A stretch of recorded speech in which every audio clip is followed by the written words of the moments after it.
نہ ہو جنہیں خود اپنی حالت بدلنے کا۔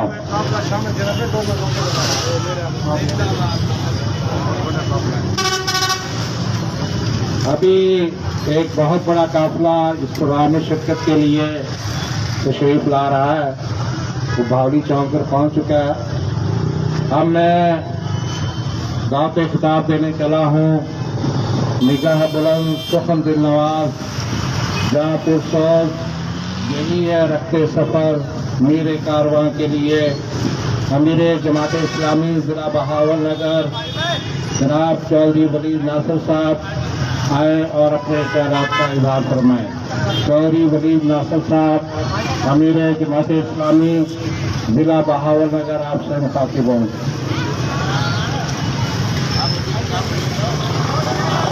نحمد ونصلی علی رسولہ الکریم، اما بعد فاعوذ باللہ من الشیطان الرجیم، بسم اللہ الرحمن الرحیم۔ میرے انتہائی عزیز دوستوں، آج آپ صبح سے یہاں پر کھڑے ہیں، میں آپ کو خراج تحسین پیش کرتا ہوں کہ آپ نے جو آپ کے اختیار میں تھا، جو آپ کے بس میں تھا، آپ اپنی صلاحیتوں کے ساتھ یہاں پر کھڑے ہیں اور اس عزم کے ساتھ کھڑے ہیں کہ اگر حکومت پاکستان ہمیں اجازت دے تو انشاءاللہ ہم فلسطین کی سرحدوں کو کراس کر کے اپنے بھائیوں کے شانہ بہ شانہ کھڑے ہو جائیں گے۔ اس بات کا عزم کرتے ہیں، ہاتھ کھڑ کے عزم کرے۔ میرے دوستوں، یہ بہت بڑا کام ہے جو آج آپ نے کیا ہے، لیکن میں آپ کی توجہ دلانا چاہتا ہوں کہ یہ جتنی بات ارسلان بھائی نے آپ کے سامنے کی ہے یہ درست، اور میں اس بات کو آگے بڑھا کے یہ کہنا چاہتا ہوں، اور ذرا غور سے سنیے کہ بات اتنی آسان نہیں ہے۔ آپ کو جس طریقے سے امت مسلمہ کے ترجمان اور پاکستان کے جناب مرد مجاہد جناب سراج الحق صاحب اور اس کی ٹیم کو آپ کی اسمبلیوں سے باہر رکھنے کی کوشش کی گئی ہے، یہاں پر دن اور رات ایک کوشش کر کے ارسلان صاحب نے، مسعود اقبال شاہ صاحب نے آپ کے دلوں کے اوپر دستک دی ہے، اور آج بھی ارسلان صاحب آپ کے ایک ایک گھر کے اندر اس کا دروازہ کھٹکا کر اس کا شکریہ ادا کرتے ہیں، اور یقین کیجئے نہ ان کو جماعت فنانس کرتی ہے، نہ ان کو کوئی ادارہ فنانس کرتا ہے، اپنی جیب سے آپ کا شکریہ ادا کرنے آپ کے پاس جاتے ہیں۔ میرے دوستو، مسئلہ غزہ کا یہ ہے، غزہ کا مسئلہ یہ ہے، اصل مسئلہ سمجھیے کہ جو حکومتیں ہیں ان کے اوپر حکومتیں ہیں، اور وہ حکومتیں عالمی اسٹیبلشمنٹ آپ کے اس نظام کو مفلوج کر رہی ہے۔ میرے دوستو، حقیقت یہ ہے کہ کوشش یہ کی جا رہی ہے کہ آپ کو پارلیمنٹ سے باہر کر دیا جائے۔ آج آپ نے مشتاق خان کی آواز کو دبا دیا، آج آپ نے سراج الحق کی آواز کو دبا دیا۔ یہ غزہ کا مسئلہ سادہ نہیں ہے۔ جماعت اسلامی پاکستان جو روڈ کے اوپر کھڑی ہو کر عوام کو بتاتی تھی کہ کشمیر چل رہا ہے، جماعت اسلامی پاکستان جو روڈ کے اوپر کھڑی ہو کر یہ کہتی تھی کہ فلسطین چل رہا ہے، کہ وہ جماعت اسلامی پاکستان جو آپ کے مہنگائی کے خلاف روڈ کے اوپر بات کرتی تھی، آپ نے ترجمان کو بھیجے، آپ نے مشتاق خان کی صورت کے اندر پارلیمنٹ اور سینٹ کے اندر لوگوں کو بھیجا۔ یہ کسی صورت اس عالمی اسٹیبلشمنٹ کو گوارا نہیں تھا۔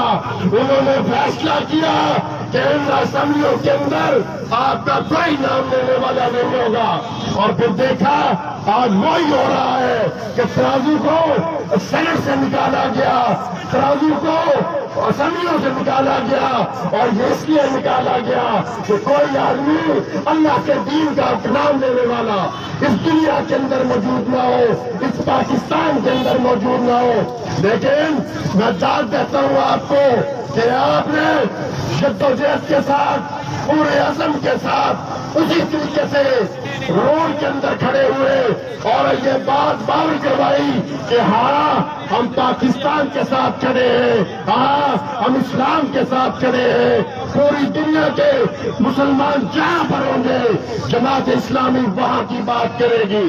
یہ آواز کو سمجھنا چاہیے، آپ کی آواز ایوانوں کے اندر اب نہیں رہی، کوئی آپ کی نام لینے والا، کوئی نام لینے والا پارلیمنٹ کے اندر موجود نہیں ہے۔ میرے دوستوں، اللہ نے آپ کو حکومت دی ہے، اللہ نے آپ کو طاقت دی ہے کہ آپ اللہ کے بھروسے کے اوپر دوبارہ کھڑے ہوتے ہیں، اسلام کو زندہ کرنے کی کوشش کرتے ہیں۔ یہ میرا اور آپ کا عزم ہے جو ان حکومتوں کو لے کے دوڑنے والا ہے۔ میرے دوستوں، جدوجہد لمبی ہے اور پورے عزم کے ساتھ ہے۔ یہ میرے نبی کا مجھ سے وعدہ ہے کہ پوری دنیا کے اندر ایک دن اسلام کا پرچم لہرائے گا۔ آج اگر سراج الحق صاحب پوری دنیا میں مسلمانوں کی نشان بنے ہوئے ہیں، لیکن پارلیمنٹ کے دروازے ان کے اوپر بند، سینٹ کے دروازے ان کے اوپر بند۔ آپ کے ووٹ جو ہزاروں میں تھے، سینکڑوں میں دکھانے کی کوشش کر رہے ہیں، سارے چلیے یہ تھے کہ ہمارا ووٹ دوسرے اور پہلے نمبر پر ہے، لیکن بہاول نگر کے اندر اسلامی تحریکوں کو جان بوجھ کر گرانے کی کوشش کی جا رہی ہے۔ لیکن جب تک آپ کھڑے ہیں، جب تک آپ کے پاؤں کے اندر جان ہے، آپ اس عزم کے ساتھ کھڑے ہیں کہ ہم نبی مہربان صلی اللہ علیہ وآلہ وسلم کا قافلہ ہے، کوئی ہمیں شکست نہیں دے سکتا۔ ہم اس عزم کے ساتھ کہ ہم نے فلسطین کے اندر آج بھی سینکڑوں ٹرک غزہ کے اندر داخل کیے ہیں، اور جو اپنے مظلوم غزہ کے فلسطینی بھائیوں کی مدد کے لیے وہاں پر پہنچے ہیں۔ میرے دوستوں، میں آخر میں آپ کا شکریہ ادا کرتا ہوں۔ ارسلان صاحب نے، مسعود بھائی نے تفصیل کے ساتھ آپ کے سامنے باتیں رکھی ہیں۔ بس میرا یہ اعلامیہ ہے کہ جو میں نے ایک ہی نقطہ آپ کو بتایا ہے کہ کس طریقے سے آپ کو پارلیمنٹ سے باہر رکھنے کی کوشش سازشیں ہو رہی ہیں۔ ہم نے اگلے الیکشنوں کی تیاری کرنی ہے، ہم نے ترازو کو سر بلند کرنا ہے، ہم نے انشاءاللہ اس کو جدوجہد کرنا ہے، اور اس کے علاوہ جماعت جہاں پر بلائے اپنا حصہ وہاں پر ڈالنا ہے۔ آج آپ کا غزہ کے اندر حصہ اتنا ہی ہے جتنا فلسطین وہاں پر شہید ہونے والے کا حصہ ہے۔ اپنی جان اور مال جو ہمارے بس میں تھا ہم نے وہاں دے کر آج بہاول نگر کے مسجد چوک میں اللہ کے حضور پیش کر دیا ہے، اور جہاں بھی سراج الحق صاحب ہمیں بلائیں گے انشاءاللہ ہم وہاں پر کھڑے ہوں گے۔ وما علینا الا البلاغ۔ ہمیں دعا کے لیے حافظ غلام رسول صاحب سے گزارش کرو کہ وہ آئے دعا کروائیں۔ حافظ غلام رسول صاحب۔